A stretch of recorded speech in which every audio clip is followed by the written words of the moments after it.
Paper number 2 सी TET. इस type के question आपको फाइनल पेपर में मिल सकते हैं और बहुत इजी हैं। ये हमारा लेक्चर नंबर 2 है। इससे पहले लेक्चर में हमने बात की थी क्वाड्रिलेटरल के बारे में, पेंटागन के बारे में, हेक्सागन के बारे में। तो अगर आप चैनल में नए हैं तो पहले उस वीडियो को जरूर देख लें, क्योंकि उसमें हमने टाइप 1 के बारे में डिस्कस कर रखा है।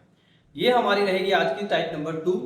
मैं आपको 30 दिन का चैलेंज देता हूँ। अगर आपने 30 दिन तक मेरे साथ ये वीडियोस देखी या हमारा साथ दिया तो डेफिनेटली आप मैथमेटिक्स में पूरे एक्सपर्ट हो जाएंगे और सी टैट का पेपर आप क्वालिफाई 100% करेंगे। 90 नंबर तो छोड़िए, आप 100 प्लस 120 130 नंबर तक लेके आएंगे।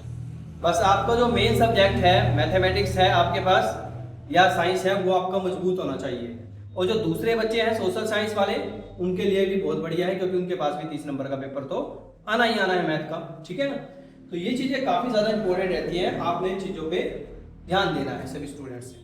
तो कैसे करेंगे देखिए। सबसे पहले क्वेश्चन में हमारे पास दे रखा है ए 9 डिजिट नंबर। ये हमारे पास 9 डिजिट का नंबर है, यहां से लेके यहां तक। ठीक है, 1 2 3 4 5 6 7 8 9 9 डिजिट का नंबर है। ये डिविजिबल होता है 88 से। ये आपको गिवन है कि 88 से भाग होता है। Then find the value of 2x + 3y। आपको इसकी वैल्यू निकालनी है। ठीक है। अब प्रॉब्लम यहाँ पे ये है कि कोई भी नंबर जो है वो 88 से कब डिवाइड होगा। आपको सबसे पहले 88 के फैक्टर बनाने पड़ेंगे। अगर आप इधर ध्यान दे देखिए 88 को ऐसे लिख सकते हैं 11 × 8। अब प्रॉब्लम यहाँ पे है कि पहले आपको 8 का रूल पता होना चाहिए, फिर आपको 11 का रूल पता होना चाहिए।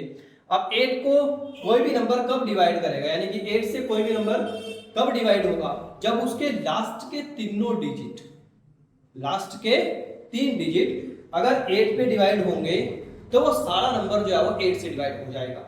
समझे बात को। कहने का मतलब क्या है, ये जो लास्ट के 3 डिजिट हैं 7 4 y, अगर ये नंबर 8 से डिवाइड हो जाता है तो ये पूरा नंबर जो है वो 8 से डिवाइड हो जाएगा। बट यहाँ पे प्रॉब्लम क्या आती है हमारे पास तो y दे रखा है, बट 8 से जो भी नंबर डिवाइड होगा वो इवन नंबर होना चाहिए। लास्ट में क्या होना चाहिए, इवन, क्योंकि ऑड नंबर तो हमारे पास 8 के मल्टीपल नहीं होते हैं। तो हमारे पास जो नंबर आएगा वो इवन आएगा, यानी कि y की जगह पे या तो 2 होगा या 4 होगा या 6 होगा या 8 होगा या फिर 0 होगा। इन चारों में से, पांचों में से कोई भी नंबर यहाँ पे हो सकता है y की जगह पे। अब आपको पता कैसे करना है कि y की जगह पे आएगा क्या। सबसे पहले आप 2 को रख के देखेंगे तो आपके पास आएगा 7 4 2। इसको 8 से डिवाइड करेंगे, 8 × 72, 2 22, ये तो कैंसिल आउट हो जाएगा। ठीक है। फिर 4 को रख के देखेंगे आप, 7 4 4, 8 पे 8 × 72, 2 4 8 3 24, यानी कि जो हमारे पास जो y की वैल्यू है वो 4 होगी। कितनी होगी, 4 होगी। तो ये तो आपको क्लियर हो चुका है कि y की वैल्यू कितनी आएगी, 4 आएगी। कितनी आएगी, 4 आएगी। ठीक है। तो एक डिजिट तो आपको मिल गया कि y की वैल्यू 4 होगी, यानी कि तो फिक्स हो गया। अब आपको चाहिए x। अब x के लिए आप क्या करेंगे, यहाँ पे देखो 11 लिखा हुआ है। क्या लिखा हुआ है, 11 लिखा हुआ है। तो आपको 11 की प्रॉपर्टीज भी पता होना चाहिए। Divisibility of 11। डिविजिबिलिटी ऑफ 11 में क्या होता है, हमारे पास 2 केस बनते हैं, या तो difference of odd numbers, odd digits लिख लो, difference of odd digits and even digits. जो ओड डिजिट्स का डिफरेंस है और इवन डिजिट्स का डिफरेंस है, ओड और इवन का दोनों का जो डिफरेंस आएगा वो या तो डिविजिबल होना चाहिए 11 से, शुड बी डिविजिबल बाय 11 और 0। या तो वो डिविजिबल होना चाहिए 11 से, या फिर वो वैल्यू 0 आनी चाहिए। 2 केस होने चाहिए। समझ गए बात को। तो डिफरेंस आपको ओड डिजिट का लेना है और इवन डिजिट का, दोनों का डिफरेंस लेना है। ठीक है। कैसे लेंगे देखिए आप। सबसे पहले इस स्टेटमेंट को लिख लेते हैं, 5 6 5 x 9 2 7 4, और इस y की जगह पे मुझे पता है कि 4 आएगा तो पहले से मैंने 4 लिख दिया। ठीक है। अब यहां पे हमारे पास सबसे पहले हम निकालते हैं sum of odd digits. Odd digits का सम निकालते हैं। ओड डिजिट्स का सम क्या है हमारे पास, ओड नंबर कौन कौन से है इसमें, this is odd, this is also odd, odd, ये भी ओड और ये भी ओड। पहला नंबर ओड होता है, फिर उसके बाद तीसरा, फिर एक एक नंबर छोड़ के आप जो भी नंबर आएंगे वो सारे ओड होते हैं। इन सभी को प्लस करो, 5 प्लस 5 प्लस 9 प्लस 7 प्लस 4। इन सभी को जब आप प्लस करेंगे कितना आएगा देखिए, 5 और 5 10 और 9 19 और 7 26 और 4 30। यानी कि मेरे पास जब मैंने सम किया ओड डिजिट्स का तो कितना आया, 30 आया। सेम ऐसे हम निकाल लेते हैं सम ऑफ इवन डिजिट्स। क्या निकाल लेते हैं, इवन डिजिट्स का सम। ठीक है, इवन डिजिट्स का सम कैसे निकालेंगे हम, ये नंबर हमारे पास इवन है जो निचले वाले हैं, मैं इनके नीचे ई लिख रहा हूं ताकि आपको थोड़ा सा क्लियर हो जाए। ठीक है, तो पहला नंबर हमारे पास आएगा 6 प्लस x प्लस 2 प्लस 4। इन सभी को प्लस करो, 6 और 4 10 और 2 12 प्लस x। ठीक है, कितना आएगा, 12 प्लस x। अब प्रॉब्लम यहाँ पे है कि इन दोनों का डिफरेंस करना है हमें, या तो इन दोनों का डिफरेंस 0 आ जाए या फिर हमारे पास ऐसा नंबर आ जाए जो 11 पे डिवाइड हो जाए। तो पहले इन दोनों को डिफरेंस करते हैं, 12 plus x is equal to 30। ठीक है, 30 का डिफरेंस करने के लिए मैंने इस 30 को इधर ले लिया, इज इक्वल टू 0। तो कितना आएगा x, 12 में से 30 को माइनस करेंगे कितना आएगा, 18। कितना आएगा, 18। अब देखिए 18 में से मैं क्या माइनस करूं, 18 में से मैं क्या माइनस करूं कि मेरे पास जो नंबर है वो 11 का मल्टीपल आ जाए। क्या जाए, 11 का मल्टीपल आ जाए।